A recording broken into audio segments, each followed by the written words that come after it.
Avengers Endgame, spoiler discussion. Time to do this.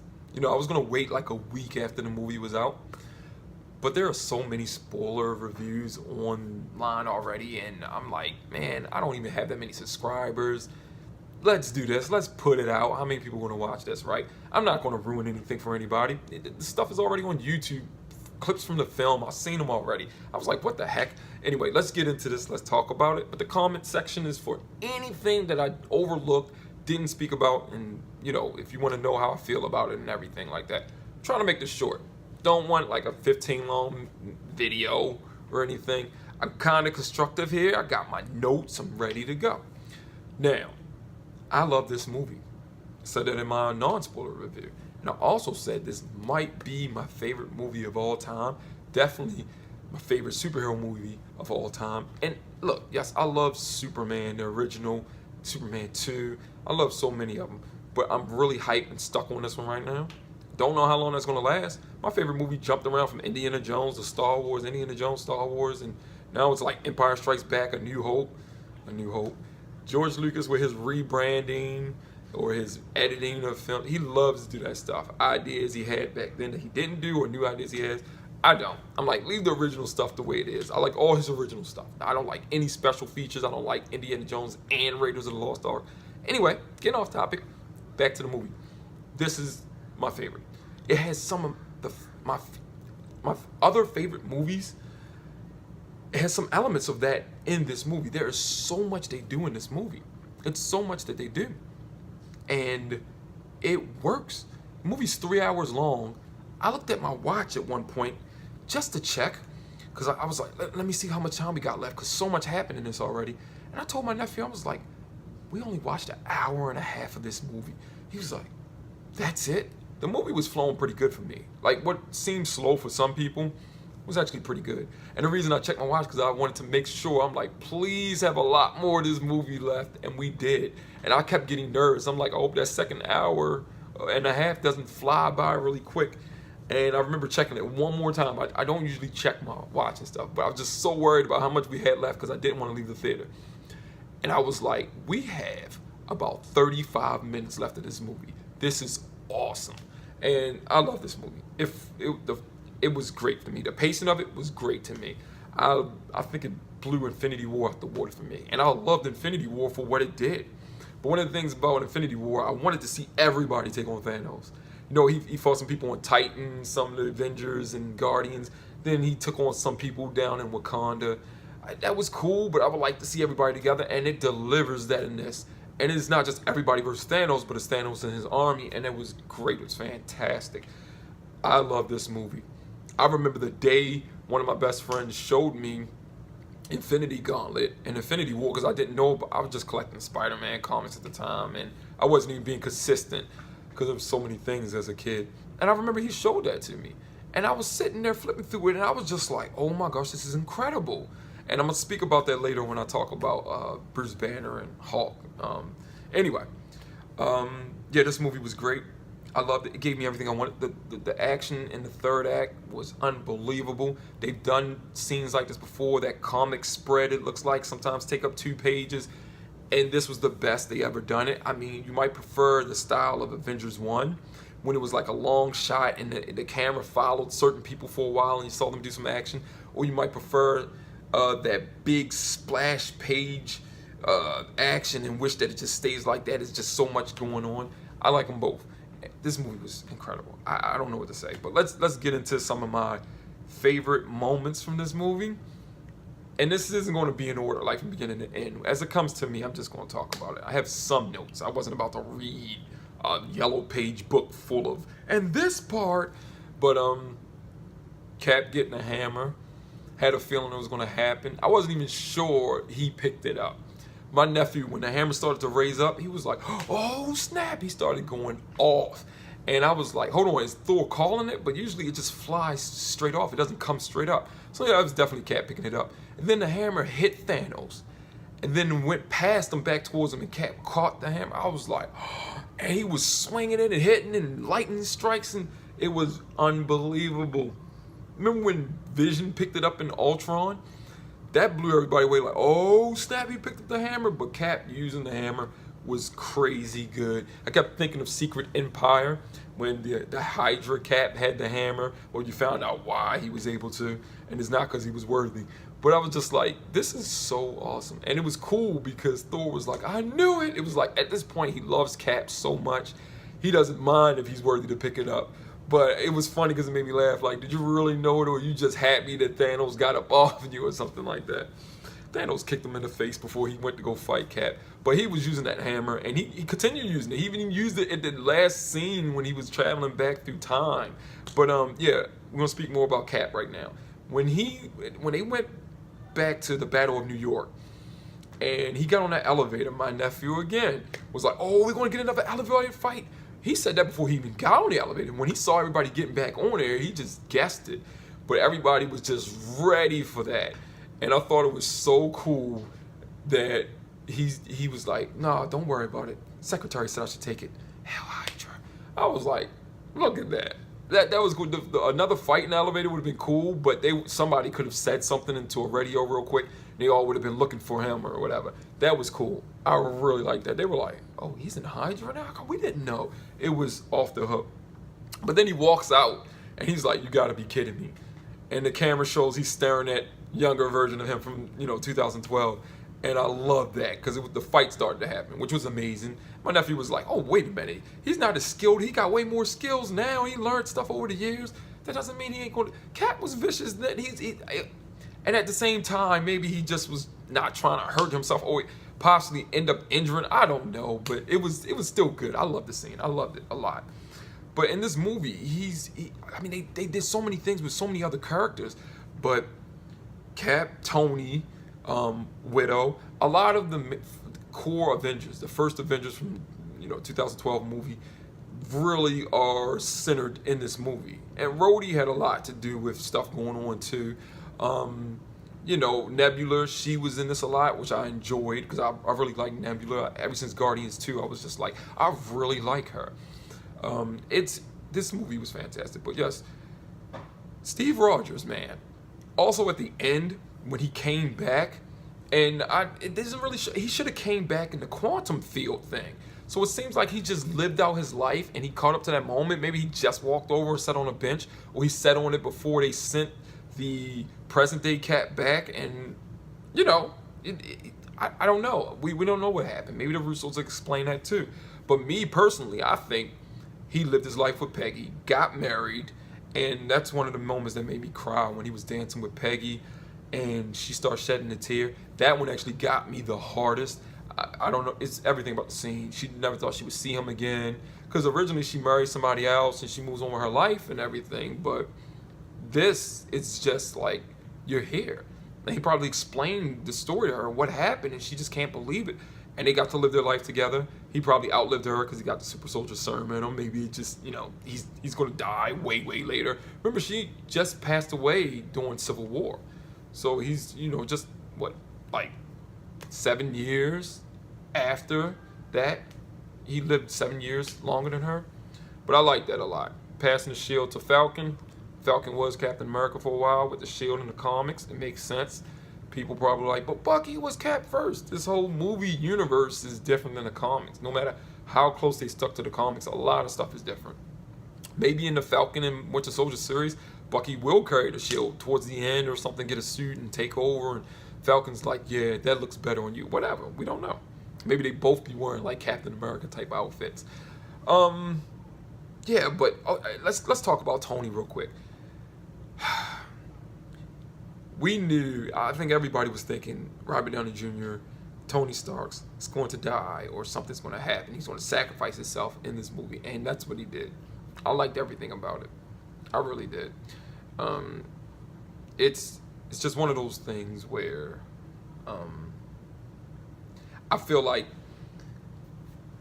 he's getting up there in age. How long can he play Iron Man? I think we would take him with gray hair, dementia, like, what's my lines again? Whatever, I don't care. People would just like, oh no, keep him there.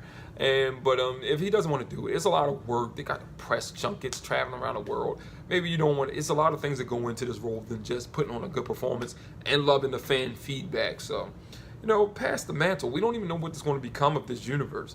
Pretty sure if he stayed alive, he would make some cameos here and there, or you never know. They might open up different universes. Other stuff can happen. Doesn't have to do with the Infinity Stones because they're gone now since the current their past didn't change. Thanos destroyed them. They had to go back in time to get the Infinity Stones, and they couldn't keep them. They had to replace them to make sure they didn't create alternate realities for, I don't know. They don't exist, and we're creating them. Let's get rid of them if we created them. But yeah, so anything can happen. A different version of Tony Stark's flashbacks. They do the de-aging stuff with Robert Downey Jr. and stuff. Anything can happen. But it was great what we got. Look what we got. This is 22 films. 22 films, 11 years. Stuff like that. That's amazing. We got enough Robert Downey Jr. Maybe not, but we should be happy with what we got. And some great movies to say that. Black Widow. She's been in this since Iron Man 2. Loved her. I always loved her. I remember in the first Avengers movie, after it was over with, a friend of mine was like, why is Black Widow in the Avengers? Because she doesn't have powers. This dude read some comics before. He's not as hardcore of a comic fan as I am, but he should know. There's plenty of people that don't have powers, have abilities, or super skilled, or, but he just didn't think she should be in Avengers. They needed a female. Yeah, I mean, if they worked on Ant-Man and Wasp, they could have had Wasp in there, but, they didn't do that. She was, so it wasn't like the comics and everything, but I'm like, she's cool. She can do something. Everybody can do something. Look, she, she was great. I think she was great in this series. I'm talking about this MCU series of films, and I just seeing her have to die. I like the way it happened. Hawkeye and her. It makes sense she wanted to stay with him when he goes on a mission. She wants to look after him. That was her best friend. She was worried about him while he was missing. Hawkeye was off being Ronin, killing people, gang members, mafia members, people who were, whatever he was doing. He was just in a rage because he lost his family. And that beginning scene, at the beginning before the Marvel Studios logo went up, with Hawkeye and his family, and somebody brought that out on YouTube. This is the first time you ever heard Hawkeye in any of these movies. You heard him get called the Hawk in first movie. Hawk, not Hawking. But when they never referred to him or called him that, it was always Bart or Clint. So, I wish that he had a mask for a while, or they did call him Hawkeye a lot more or something like that. But he was calling his daughter that. And that scene, it was just like, you felt it like, woo. What really worked for me on that scene was the fact that he didn't see them get dusted. He was getting something, and then all of a sudden he looks up, his daughter's like, where's she at? And his wife's gone. You don't know if somebody, the look on his face when he was just looking around, you don't know if somebody kidnapped them, abducted them, or anything. And you're just like, what the heck happened? He had to find out later. People got dusted, so that's probably what happened to my family. He just lost it. He lost it. So it made sense that he would volunteer to do that time traveling thing. I'll do it. Shoot, I'll do it. And he got to see his family after not seeing them for 5 years. Yeah, that makes sense. But Widow, her and Hawkeye fighting for who was going to sacrifice themselves for the Soul Stone, that was fantastic. I love that. Not trying to hurt each other, but just trying to stop each other. And I was sitting there like, who is it going to be? One of these two are going to die, and who's it going to be? Who's it going to be? Who's it going to be? And when you realize Scarlet lets go of him, I said Scarlet, but Widow lets go of his hand and she's falling. It's like, whoa, I didn't expect that. I didn't expect for both of them to be in that situation. But when they said they was going off to get the Soul Stone, I had to tell my nephew, I'm like, no, they're going to Volmir. One of them is going to die to get that stone. Right then and there, I'm just like, I didn't expect one of these two. I really didn't. And it got me, it did. But she was fantastic over this series. She was in a lot of films, so she was used great. I think she was. I love her. I love Scarlett Johansson in the role, and I love what they did with Widow over these movies. And now she's getting her own movie. It makes sense. It's going to be a prequel series, movie. And if it's not, whatever. They're going to do whatever they got to do. But she's dead. She's dead. And the Russo said all deaths aren't going to be undone. What they do in Endgame isn't going to fix everything. We didn't see any Vision. He's not in this. He's gone. Loki was gone. We only seen the Battle of New York Loki. And I love when he grabbed that space stone and disappeared. That was fantastic. I love that. I don't know why I like Loki, man. So many people. Loki was cool. But let's get into Hulk. I love this version of Hulk. He was like Professor Hulk. And there was a version of him in Infinity War and Infinity Gauntlet like that. I remember going through the pages when my friend let me hold his comic, and I was like, Hulk's wearing clothes now, and he was like, yeah, he's been like that for a while. He's like got Banner and him together. They're now, coexisting. He's like speaking like Banner, he's acting like Banner, but he's just got the body now. I was like, what? So that's actually from the comics. And I was really surprised that they did that, because all the behind the scene footage, we didn't see no motion capture suit on Mark Ruffalo or anything, and it was just a big surprise that the trailers hit it. But we did think he was going to be like Professor Hulk, because there was a picture that came out with all of them lined up with their new uniforms on, and we speculated, but the entire film, that was great. I thought he was going to have a Savage Hulk moment. He was just going to lose it and get some revenge on Thanos. That didn't really happen. But I'm not mad. This movie had so much, I'm not even mad about it. We did get to see Hulk do things in other movies that were satisfying, like the first Avengers movie and Age of Ultron. But it would have been nice to see him, get some payback on Thanos. Oh man, Scarlet Witch. She was extremely powerful. Almost took out Thanos. If that ship didn't rain down all those missiles, it would have been over for him. They gave her a moment. They always just use her like, just controlling objects and stuff. Never really any hex, like changing the outcourse of like luck or something like that for certain things to happen.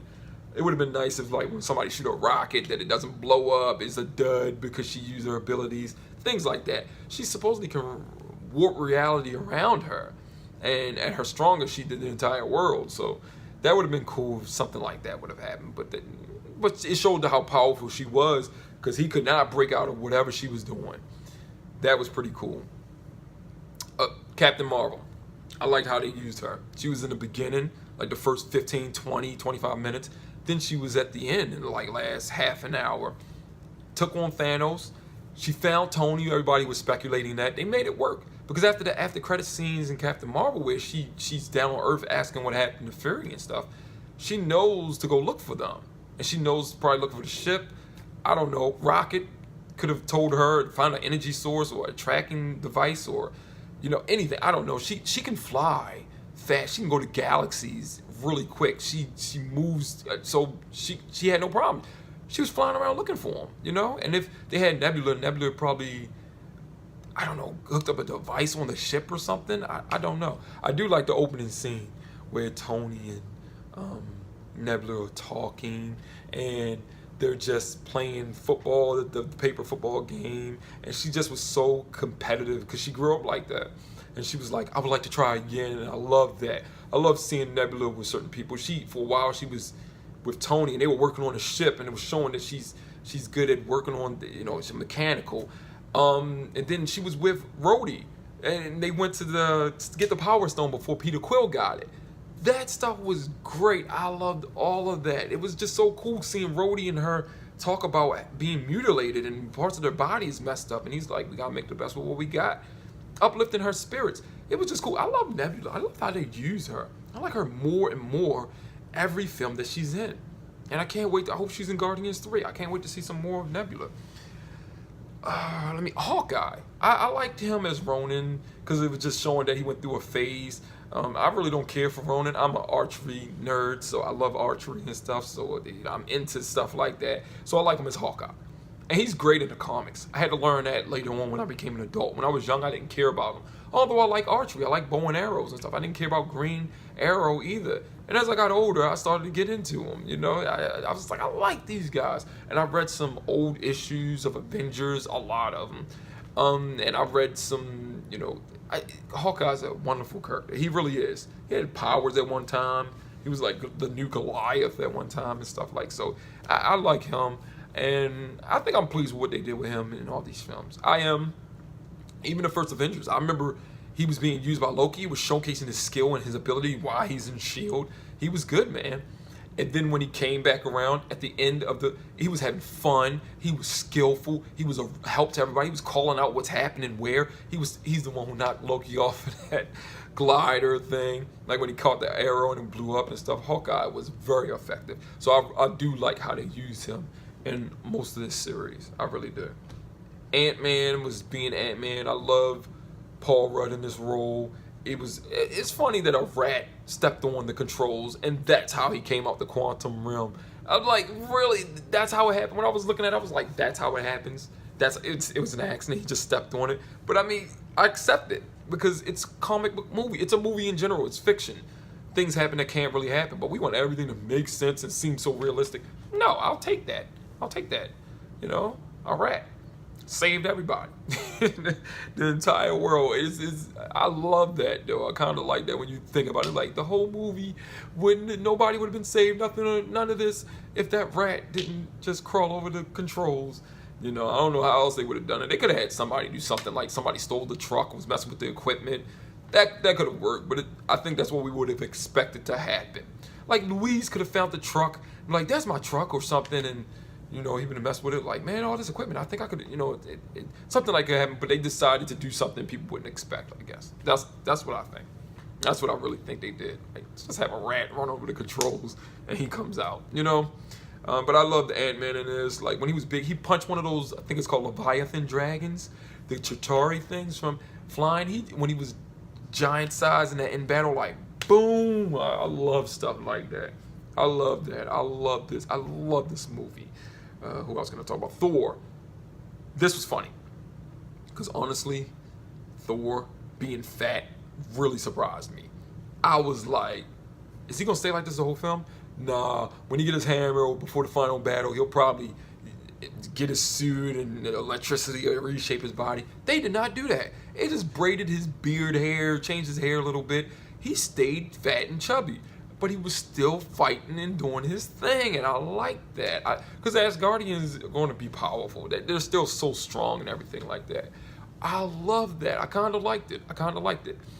It was funny, but they're using Thor to be more funny. More Thor Ragnarok than Thor the Dark World, Avengers Age of Ultron. They're using the funny Thor more, you know what I mean? So, whatever. I like that new Asgard was in Norway, you know what I mean? I told my nephew, I'm like, hey, that's where, you know, the Vikings and stuff were back in the day. So, I mean, it makes sense. I love that. You know, I love that a lot. But yeah, Thor, getting both hammers, using the hammers, and just when he was talking about stuff, even in moments where he was serious, talking about Jane or talking about he really wanted to do undo the snap because he just, you know, he felt like he failed by not going for the head, stuff like that. It was I don't know. I enjoyed it. I didn't think I would when I was watching. I kept saying, I hope they get rid of this. Is this how it's going to be? And I ended up not really hating it at all. It was funny how that works. You know what? I will say this. The beginning of the film had me not believing all those events and stuff really happened. When they were like, he used the stones 2 days ago, and they went to go get him. In the beginning of the film, Captain Marvel comes flying through, and she puts him in the chokehold, and everybody's holding the arms and stuff, and Thor and them are talking to him, and he's like, I used the stones to destroy the stones. I did what I did. I'm inevitable and stuff. And he cuts his head off. He was like, going for the head. And they were like, what? Oh my gosh, why'd you do that? Well, the stones are gone. There's nothing else we can do. I was telling my nephew, I was like, I don't think that really happened. If you ever watched the Infinity Gauntlet, Infinity War, animated, you know, a movie or whatever, he used the reality gem to make everybody think that they caught him, that they won, they beat him. And I forgot who it was. Was it Captain America or Thor? One of them said something's not right. I thought something like that was happening until 5 years later came up on the screen. I was like, oh snap, 5 years later. Oh snap. Maybe he didn't do that, but I always had in the back of my mind, maybe everything they're experiencing isn't really happening. Maybe he's manipulating them with the reality stone or something. I don't know. I just had a hard time believing he died like that. I'm like, okay, but we know he's going to fight him later. Was that misdirection in the trailers? Because I love how Marvel does that. But this movie was so good. It had so many things. Let me move on a little bit more. Some other memorable moments that I really enjoyed. That last battle, I'm going to talk about that real quick. It was fantastic. When Cap was standing there, because Thanos started getting the best of him, what's his sword made out of? Why is it so strong? Is it tech involved in it or something? Because that thing, he kept hitting Cap's shield as vibranium, but it was cracking it, cut it in half, and he messed him up. Thanos is skilled. I do like that. And I love Thanos in this movie, because he's more like the ruthless Thanos I know from the comics. In the comics, he's always got like a shadow over his eyes, so you can't really see his eyes unless they do a close-up shot. And I'm talking about it from the 90s, like during the Infinity Gauntlet saga. And he just didn't care. He was just trying to please death. So he's trying to cause as much destruction in the world and everything. And he was just trying to destroy everything.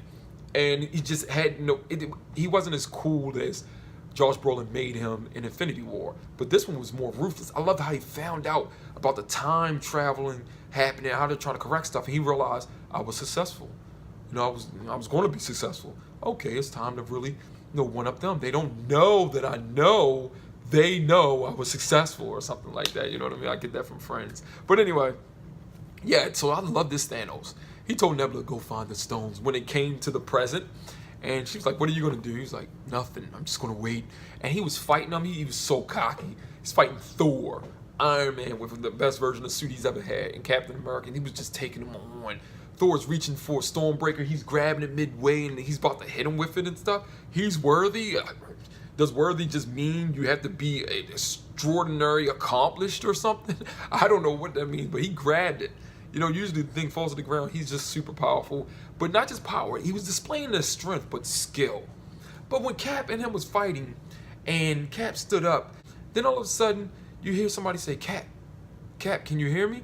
And I didn't really clearly hear that. Who was that? Was that Rhodey?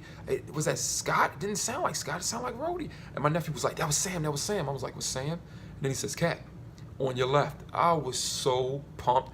Goosebumps and chills. I mean, I was already on my seat like this, but goosebumps and chills. And it was so cool that when the Sling Ring portals opened up, Doctor Strange was opening, Black Panther, Okoye, and Shuri come out first. I thought that was cool. It was just like, what? The crowd went crazy when they saw Black Panther and them coming out. Then all these other portals opened up. Some ships were coming out. Where was those ships from? Did the Asgardians still have some of their ships and stuff like that?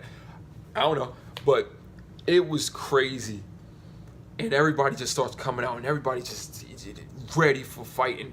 Thanos is just looking around. That ending scene was so good. I'm just gonna say I loved every second of it. I can't. We'd be here too long me talking about all that stuff. I loved every second of it. If you've seen it, oh my goodness, I gotta see it like at least. I'm going to see this movie at least 5 times. I already know that. That's my record. I'll probably see it 6, 7, 10. I don't know. I gotta see it some more because I couldn't see all the action that's happening. And yes, I can go on YouTube because I know some people uploaded some footage of the movie already if it hasn't been taken down. But I want to see it in theaters. I do want to see it. I love the theater experience. And I'm trying to go as much as I can within the first 2 weeks because that's when everybody's seeing it for the first time. And I love the reactions of people. This movie was unbelievable. The script writers did a great job. The Russo brothers, great job directing. And they're involved in all this. They at the end it even had what's his name, James Gunn as like executive producer on this or whatever. John Favreau, I believe, too, and I forgot, but I was like, yeah, they would need them to talk about certain things, like with the Guardians. Every time they deal with the Guardians, they deal with James Gunn because they want to make sure it lines up to what he's going to do. He did so great with the first 2. First one is my favorite, and I think is the better of the 2. But he did so great with those. They're like, yeah, what do you want to do with these characters? What direction you want to take them in? He never wants Peter Quill to come on Earth, but he showed up in that battle. He did say that. He said he never wanted him to go to Earth, but he showed up in that battle. Oh, well, I just realized that. Peter Quill was in the battle on Earth. He been back to Earth. But he left again right after that. But yeah, that's what I was missing in Infinity War. I wanted to see everybody together, and I knew I was going to get this in this if everybody came back from the snap. And they did. I love that. Chadwick Boseman was telling that one reporter, I'm dead. I don't know what happens in this. I'm dead. Yeah, that's all fine, but I'm dead. And he was actually in the movie. I knew he was going to be. I knew it. This movie was so good, man. There's not too much more I can say. I liked the movie. It felt like 3 different movies. And you had the beginning before they did the time traveling stuff. Then when they did the time traveling heist stuff, it was fantastic. They took cues from everything. Back to the Future, the movie was also self-aware. It made fun of itself in the sense of we're doing stuff like in Back to the Future. Remember Time Cop? Remember, the movie was great. And I love that. I love that everything didn't go according to plan. Sometimes the stuff did. I love seeing when they do extra scenes from, how Back to the Future 2 showed you some characters, what they were doing at certain moments that you didn't see in the original movie. I love that they do that, like how Robert Redford, when he came in and was telling them, yo, we're going to take the cube, we're going to take the staff, and they're like, no, can't let you do that. Tony had a heart attack. Thor, it was crazy, man. Loki got away. That stuff was fantastic. Oh, the Ancient One, she was at the Sanctum in New York. And it was funny because she was actually protecting the Sanctum stuff from crashing into it. and taking out some of the Chitauri. And it's like, it makes sense she would be there. They didn't show that because they didn't know if they was going to make a Doctor Strange movie probably back then. But, you know, you didn't have no idea, whatever. But it was cool that you put that stuff in there. That's what I love. I love movies about time travel, especially when it's done right. And I just love the fact that everybody went to these different planets and stuff. Oh, this movie was so good. So good. There's a bunch of Easter eggs in this. There's a lot. I couldn't see them all, of course. There's videos about that already online. I watched some of the videos. I didn't watch all of it to see everything that I missed. But there's a lot of Easter eggs in this. A lot. Tony having a daughter and a family because it took a 5-year jump. I really enjoyed that. I really did. Of course you're gonna have a kid. Like, dude, I almost died a million times. So let's get this family thing started. Like, why wait? Pepper probably was pregnant, you know, before he even came back to Earth. I really like that stuff though, and I like how the trailers hid the fact that Tony was skinny because he hasn't been eating and it was waiting, and this movie was so good. It was just so good. I really enjoyed it. Really enjoyed it. Really enjoyed it. Can't say that enough. Can't say it enough. But yeah, it felt like 3 different movies because you have the first act, the second act, and the third act, and they all were so different. And that third act was so good. I know I talked mainly about Cat when he was fighting. But everybody, you know, Tony and Rescue was fighting together. I forgot about that. She was Rescue. And some people probably like, how'd she get so good? Maybe she's been preparing just in case another attack happens. She knows what to do in the suit. But the suit also has AI, so it can assist her and help her, just like it helped Tony fight Cap at the end of Civil War. Because he didn't match him in skill, you know? So much in this movie. So much. This movie was a joy to see. I felt the same way I did when I saw the first Avengers movie. I really did. Couldn't believe we were getting it.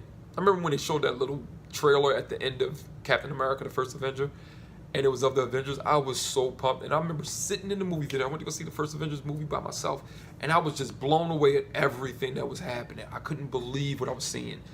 And then Age of Ultron, I was just so excited because I already witnessed an Avengers movie, a team-up movie like that, where everybody had their own movies, and it's crazy.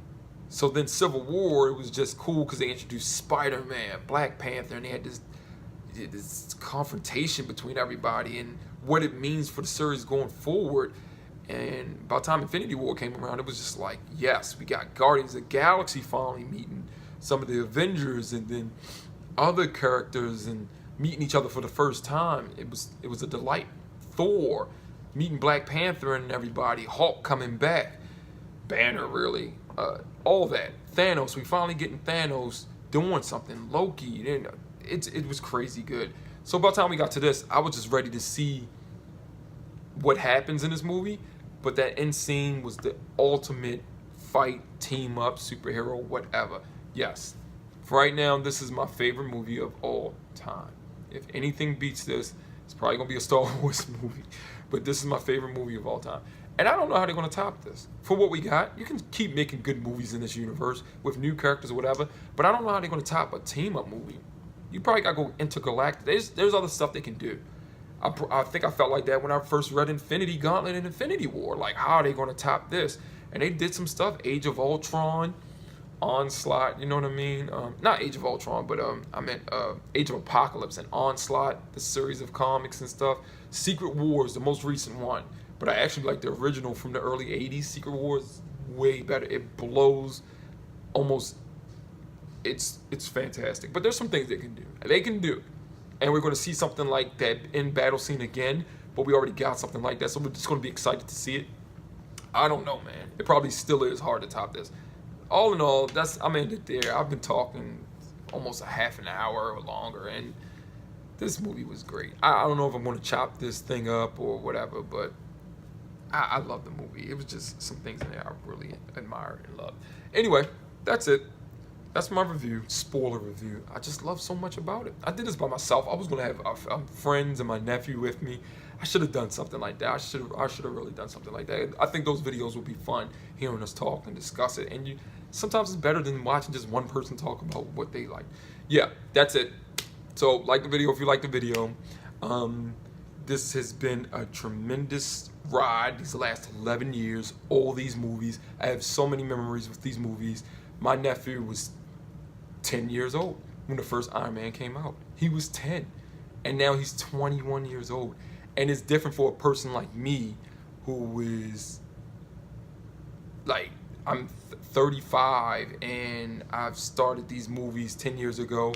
So there's a lot of kids out there that were under the age of 10 that started off with the first Iron Man movie and saw these, and it shaped their, you know, it influenced them, it shaped for them the same as people who were young when Star Wars came out, or people who were teens or early 20s when Star Wars came out, and now they're at where they're at. This has never been done before. 22 films, connected universe, over 11 years. This is crazy. This is Bond is on its 25th film. You know, there has been franchises that have more films than this, but never this long.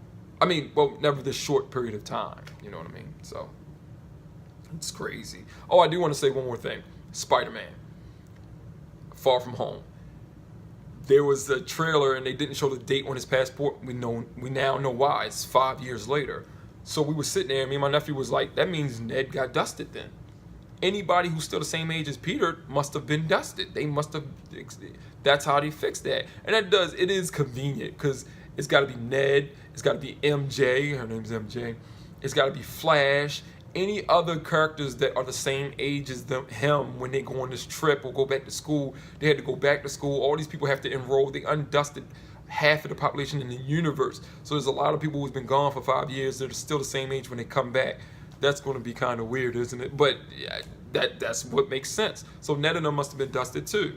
I mean, it's the only thing that makes sense. Why would they still be in high school with Peter and young like him then? It's a little convenient, but that makes sense. You know, that's the only thing that makes sense. Anyway, like I said, you know what else is cool? I know I'm going on again. I'm going so long. There are people who are still alive today that were young kids in the 60s and read Spider-Man comics from when they first came out. Iron Man, Hulk, all these characters. Used to read Captain America, used to read Avengers comics, and probably stayed with this. Even if they didn't collect or always read it, they saw the old Spider-Man movie and television series from the 70s. They saw all the Marvel superheroes that was used throughout all this time period, and they get to witness this. And they're probably old, like 80 years old, but it's possible. I remember when I went to go see the first Sam Raimi Spider-Man movie, there was all these old people there, and it was 10 o'clock in the morning, first show, and I'm like, what are they all doing here, you know? And I realized at that moment, I was like, these people have been Spider-Man fans since they was little kids, probably. Or just came to see a good movie because it was Spider-Man, but he's so popular. But yeah, there's some people who are still alive that remember when certain characters were first created in comics, and when they first started reading the comics, when they first came out and stuff, and they're still alive, even if they're old, and they're watching this movie, and they're probably just like, wow. Or they watched all these movies, all 22 of them, and they're like, wow, this is excellent. So for them, it's a different experience, just like it is for me, who started reading comics in the late 80s when I was a really young kid, and in the 90s getting into everything. And for my nephew, who was 10 when the first Iron Man movie started, and his whole adolescence, he's had these movies to grow up on. And he loves it because he got into comics because of me, you know? And that's crazy that there's so many. Just wish that you could experience like a young kid who was a kid when Iron Man first started all the way to now. We're going to forever look at all these movies different every time we see them from now on. It's crazy. It's great, especially with them traveling to certain moments in each movie. You know, like when Peter Quill's dancing and it's like War Machine knocks him out, you know, stuff like that. It's crazy. It's crazy. Huh? Movie was fantastic. Anyway, that's all I got to say. Took up enough of your time. Anybody that watches this whole thing, thank you. And even if you don't watch this whole thing, you just keep skimming through it to hear certain parts, thank you for watching it. But anyway, see you next time.